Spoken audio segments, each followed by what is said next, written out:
बिस्मिल्लाहिर्रहमानिर्रहीम। अस्सलाम वालेकुम। आपका दोस्त सलमान हैदर। दुआ है परवरदिगार से कि उसने आपको और आपके अहले खाना को अपनी हिफ्ज़ व अमान में रखा हुआ। जब ये तय होगा कि जो भी फैसले होने हैं वो इदारों के ज़रिए ही होने हैं, तो सुप्रीम कोर्ट का खड़ाक भी तैयार है जी, फौजी अदालतें लगने को तैयार हैं और बरूस पीर से एक अहम तरीन मामला दोबारा से टेकअप किया जा रहा है और इस बार उस रवि का शिकार नहीं होगा। उसकी डिटेल बतानी, राना सनाउल्लाह साहब को पता नहीं क्या हुआ है, एक बार फिर बहकी बहकी सी बातें उन्होंने करना शुरू कर दी हैं।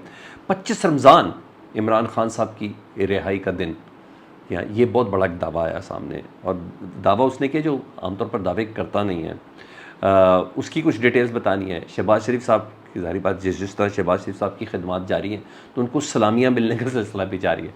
तो आज उनको एक और सलामी मिली है बड़ी टाइट किस्म की, उससे मुतल्लिक भी मैं आपको बताना है। गवर्नर्स का ऐलान हो गया जी पंजाब और KPK का जी, पीपल्स पार्टी की तरफ से, उसकी तफसील भी बतानी है। चीज़ें इंटरेस्टिंग हैं। सबसे पहले मैं आपको गवर्नर पंजाब और गवर्नर KPK से मुतल्लिक़ दूँ। जो पीपल्स पार्टी को जो ये इत्तफ़ाक़ हुआ था ना हुकूमत साजी में, उस इत्तफ़ाक़ में ये बात शामिल थी कि चेयरमैन सेनेट, सदर पाकिस्तान, KPK का गवर्नर और पंजाब का गवर्नर पाकिस्तान पीपल्स पार्टी से होगा। तो अब पीपल्स पार्टी ने कहा जा रहा था कि कमर ज़मान कायरा साहब को पंजाब के गवर्नर के तौर पर नामज़द करेंगे। नहीं जी, साबिक़ चेयरमैन PCB, शुगर मिल्स के मालिक, जरदारी साहब के बेहतरीन दोस्त ज़का अशरफ साहब, जी हाँ, उनको लगा दिया गया है, उनको नॉमिनेट करके उनका नाम आगे पेश कर दिया गया है पंजाब के गवर्नर के लिए। तो ज़का अशरफ साहब पंजाब के गवर्नर बनने जा रहे हैं। उधर KPK के लिए जो है उधर की जो गवर्नरशिप थी, पहले आपको पता है इस वक्त निगरान सेटअप में, और वो बहुत ही बड़ा सेटअप बन चुका है, वो मौलाना फजल रहमान साहब के समधी हैं जी। लेकिन अब ज़ाहिर शाह, पाकिस्तान पीपल्स पार्टी से ताल्लुक़ रखने वाले ज़ाहिर शाह साहब को KPK का गवर्नर नामज़द कर दिया गया। तो ये ख़बर थी।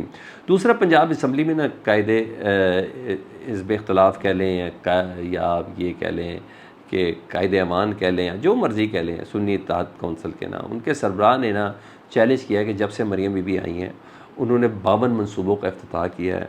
52 मनसूबों में से एक मनसूबा भी ऐसा नहीं है जो मरियम बीबी का है। वो सारे के सारे हमारे मनसूबे, इमरान खान साहब के मनसूबे हैं, जिन पे काम हो रहा था, जिन पे कुछ कामयाबी से काम जारी था, और जो इनके आने के बाद रोक दिया गया था। उन्हें कि अगर एक मनसूबा भी ऐसा है जो मरियम नवाज़ साहबा का फ्रेश है, वो मुझे बता दें, मैं सियासत छोड़ दूँगा। तो यहाँ दावे असम्बली के अंदर इस हिसाब से चल रहे हैं जी। अब आऊँ जो अहम तरीन ख़बरों की जानिब जो दीगर थी। कुछ दिन पहले जस्टिस जवाद, साबिक जस्टिस जवाद एस ख्वाजा साहब ने दरख्वास्त की थी। मिलिट्री कोर्ट का मामला उन्होंने टेकअप किया हुआ था। एतजाज़ एहसन साहब ने भी किया था, लेकिन जवाद एस ख्वाजा साहब ने भी किया था, बल्कि जवाद एस ख्वाजा के वकील बड़े ज़बरदस्त थे ना। तो दरख्वास्त की थी कि मिलिट्री कोर्ट्स के हवाले से कि जल्द से जल्द इस मिलिट्री कोर्ट्स का कोई फ़ैसला कर दें, क्योंकि जो लोग कैद में हैं अभी तक उनके फ़ेट का, यानी उनकी किस्मत का नहीं पता नहीं है कि वो आज़ाद होंगे, उनको सज़ा होगी, वो कैद भी ख़त्म नहीं हो रही, बाहर भी नहीं आ रहे, बरी भी नहीं हो रहे, बताया जाए क्या स्टेटस है उन लोगों का ना। तो जस्टिस तारिक की रिटायरमेंट के बाद ना, वैसे भी ये मिलिट्री कोर्ट वाला मामला काफ़ी ठंडा हो गया था। तो 9 रुकनी बेंच की सिफारिश की थी जस्टिस जवाद एस ख्वाजा साहब ने, मगर 6 रुकनी बेंच जो है वो बहरहाल आज तश्कील दे दिया गया है जस्टिस काजी फ़ाइज़ ईसा साहब की तरफ से जी। और 6 रुकनी बेंच की जो सरबराही है वो जस्टिस अमीनुद्दीन कर रहे हैं, जबकि दीगर जजेस जस्टिस मोहम्मद अली मज़हर, जस्टिस हसन अज़हर रिजवी, जिन्होंने कल 9 मई के हवाले से 5 अफराद की ज़मानत मंजूर की। ठीक है कि यह हाइब्रिड केस है, ये पुलिस का बनाया हुआ केस है।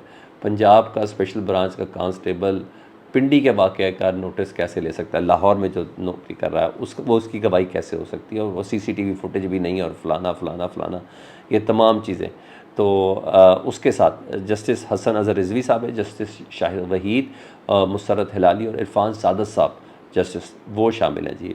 और कहा जा रहा है कि केस संजीदा नोयत का है, लेकिन जो जजेस हैं वो ज़रा जूनियर हैं। तो काजी फ़ाइज़ साहब ने इस तरह के केस की समाअत की हुई है, तो ज़ाहिर बात है कि तो वो इसमें बैठना नहीं चाह रहे, और बताया जा रहा है कि बरोज़ पीर से, यानी 2 दिन बाद से इसकी बाकायदा समाअत होगी। और मेरे पास खबर है कि कोर कमांडर कॉन्फ्रेंस के एलामिया के बाद अब लग रहा है कि फ़ैसला जल्दी हो जाएगा। अभी इतनी प्रोलॉन्ग समातें नहीं होंगी, ये 2-4 समातों के ज़रिए मामला सिमट जाएगा। ट्रायल वैसे भी मुकम्मल है, 103 अफराद को जो फ़ौज के ज़ेर हिरासत हैं मिलिट्री कोर्ट्स में, इनका ट्रायल मुकम्मल हो चुका है, लेकिन सुप्रीम कोर्ट ने फ़ैसला देने से रोका हुआ था। तो ये खड़ाक होने वाला, और ये बहुत जल्दी होने वाला, ये ख़बर है। उधर राना सनाउल्लाह साहब के असाब मेरे ख्याल थोड़े खो बैठे हैं या क्या है, या اعصاب پہ تھوڑی کمزوری ہوئی ہے. وہ پہلے بھی کہہ چکا تھا یہ عمران خان نہیں عام نہیں، اس طرح کی باتیں انہوں نے کی تھی. مطلب عمران خان صاحب لڑائی کو اس نہج پہ پہنچا چکے ہیں کہ کوئی ایک رہے گا. یہ رانا ثناء اللہ صاحب کا کہنا تھا. رانا ثناء اللہ صاحب کہتے ہیں کہ عمران خان آ گیا تو وہ کسی کو نہیں چھوڑے گا. اچھا، اگر ان کا بس چلا تو عمران خان ختم ہو جائے گا، اگر ان لوگوں کا بس چلا تو عمران خان ختم ہو جائے گا. آپ صرف اس جملے سے یہ نوٹ کر لیں کہ اب بھی پتہ چل رہا ہے کہ ان کو کس طریقے سے ڈرا کر، جی ہاں، ان کا سیاسی جنازہ نکالا گیا ہے نون لیگ کا. ان کی سیاسی موت کے پروانے پر دستخط کرائے گئے، کر لو، حکومت لے لو ورنہ عمران خان آ جائے گا، اتحاد بنا لو ورنہ عمران خان آ جائے گا، یہ سب کر لو ورنہ عمران خان آ جائے گا. عمران خان آ گیا تو آپ سب کو چھوڑے گا نہیں. یہ رانا ثناء اللہ صاحب کی گفتگو سے اندازہ ہو رہا ہے. دیکھ لیں کس خطرے اور کس سنجیدگی کو نون لیگ نے لیا ہوا ہے. جی، پاکستان تحریک انصاف نے رانا ثناء اللہ صاحب کی اس گفتگو کو بڑا سیریس لیا. انہوں نے بتا دیا کہ عمران خان نہیں رہے گا تو وہ کسی کو نہیں چھوڑے گا، نہیں تو ہم اس کو نہیں چھوڑیں گے. تو اس سے مراد اگر عمران خان صاحب کی جان کو خطرہ، وہ اس تھریٹ کے ساتھ اس کو اٹیچ کر رہے ہیں پاکستان تحریک انصاف والے. علی محمد خان صاحب عموماً کوئی دعوے نہیں کرتے وہ، اور اس طرح کے دعوے بالکل بھی نہیں کرتے، مگر آج انہوں نے دعویٰ کیا. وہ کہتے ہیں کہ 25 رمضان المبارک، جی ہاں، اس سے پہلے عمران خان صاحب باہر ہوں گے. اور اگر اس بات کو گراؤنڈ ریئلٹی کے ساتھ علی محمد خان صاحب کی دیکھوں تو جس طریقے سے اسلام آباد ہائی کورٹ کے اندر کیسز چل رہے ہیں، جس طریقے سے ججز حضرات اور چیف جسٹس صاحب جسٹس عامر فاروق صاحب تک جس طریقے سے ریمارکس دے رہے ہیں، بتا رہے ہیں کہ یہ کیس سارے بونڈے کے بونڈے ہیں، ان میں کسی قسم کی کوئی طاقت نہیں ہے، سزائیں اجلت میں دی گئی ہے جان بوجھ کے پلان کر کے. اور آج تو اسلام آباد ہائی کورٹ کے جج نے اینڈ ہی کر دی نا. انہوں نے کہا ہم بھی ایک ڈرامہ ہی کر رہے ہیں. 200-300 اگر سول سروسز کے بندے انکار کر دیں ان احکامات سے جو ان کو دیے جاتے ہیں کسی اور طرف سے، تو پاکستان کا سسٹم صحیح ہو جائے گا. یہ سب چیزیں کچھ اور، یہ کٹ پتلی ہیں، کیونکہ ان لوگوں کو ان کے کیریئر سے دھمکایا جاتا ہے، ان کے بچوں کے مستقبل کے حوالے سے دھمکایا جاتا ہے. یہ کوئی چھوٹی باتیں نہیں ہیں، یہ بڑی باتیں ہیں. تو بہرحال جس حساب سے کیسے چل رہے ہیں، تو میں علی محمد خان صاحب کے اس جملے کی تائید کرتا ہوں. مجھے لگتا ہے، کیونکہ میں پہلے بھی کہہ چکا ہوں کہ عمران خان صاحب کے کیسز ختم ہونے ہیں. عید سے پہلے کی مجھے پریڈکشن نہیں ہے، لیکن وہ یہ کہتے ہیں. اور ہاں، عمران خان صاحب سافر کیس میں جو وکیل ہیں آج بھی پیش ہوئے ہیں، سلمان صفدر صاحب، انہوں نے بھی یہ کہا ہے آج کہ سافر کیس بہت جلد اڑنے والا ہے، اس میں جان ہی نہیں ہے سر. تو یہ چیزیں چل رہی ہیں. ادھر خواجہ سعد رفیق صاحب اور ان جیسے دیگر لوگوں نے نا جو ابھی ضمنی انتخابات اس میں لڑنے سے انکار کر دیا، ٹھیک ہے، جس میں رانا ثناء اللہ صاحب بھی شامل ہیں اور رانا مشہود صاحب بھی شامل ہیں. یہ سارے اپنی جگہوں پہ پلیس ہو چکے ہیں. غلام دستگیر صاحب بھی شامل ہیں.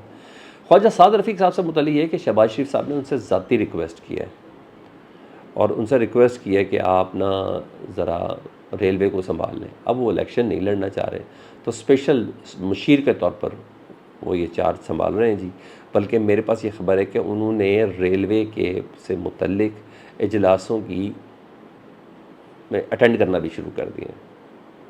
یہ شہباز شریف صاحب کی درخواست پر سعد رفیق صاحب نے ریلوے کے سے معاملات کو دیکھنا شروع بھی کر دیا. ٹھیک ہے جی. اب آج مجھے نون لیگ کو نوازنے کا سلسلہ کس طرح جاری ہے. عبدالرحمن کانجو NA 154 جناب ہار گئے تھے، نون لیگ کے تھے، اور پھر ہارے، اور ان کے مد مقابل پاکستان تحریک انصاف کے فراز احمد جیتے. پھر ریکاؤنٹنگ کر کے ان کے ووٹ کم کیے گئے فراز احمد صاحب کے، پھر بتا دیا کہ جی عبدالرحمن کانجو صاحب جیت گئے ہیں. پھر یہ گیا سنگل بینچ میں، فراز احمد صاحب سنگل بینچ میں گئے ٹریبونل کے، انہوں نے عبدالرحمن کانجو صاحب کی شکست بتا دی. آج DB بینچ لگا، انہوں نے عبدالرحمن کانجو صاحب کی فتح قرار دے کے الیکشن کمیشن نے نوٹس دے کے ان کی جیت کا وہ بھی کر دیا. آپ چیک کر رہے کیسے نوازنے کا سلسلہ جاری ہے. شہباز شریف صاحب کو کیسے ایک کے بعد ایک سلامیاں دی جا رہی ہیں اور اجلت میں دی جا رہی ہے. کیونکہ وجہ یہ ہے سینٹ کا انتخاب ہے، ووٹ ڈالنا ہے، اور کانجو صاحب سے ووٹ ڈلوانا ہی ڈلوانا ہے. یہ ہو رہا ہے PTI کے ساتھ. پھر کہتے ہیں وفاق کے ساتھ آرام کے ساتھ چلے، بات چیت کے ساتھ چلے، مسالت کے ساتھ چلے، مفاہمت کے ساتھ چلے. یہ طریقہ ہوتا ہے. چلے ہاں، مجھے کمنٹ سیکشن میں ضرور بتائیے گا. چینل دیکھ رہے ہیں تو چینل سبسکرائب کر لیں. اپنا بہت زیادہ خیال رکھیں، اور کمنٹ سیکشن میں پلیز مجھے کمنٹ میں ضرور آگاہ کریں. بار بار آپ سے ریکویسٹ کر رہا ہوں تاکہ ہم اس چینل کو مزید، آپ کا چینل اس کو مزید اور بہتر بنا سکیں. اللہم صلی علی محمد و آل محمد.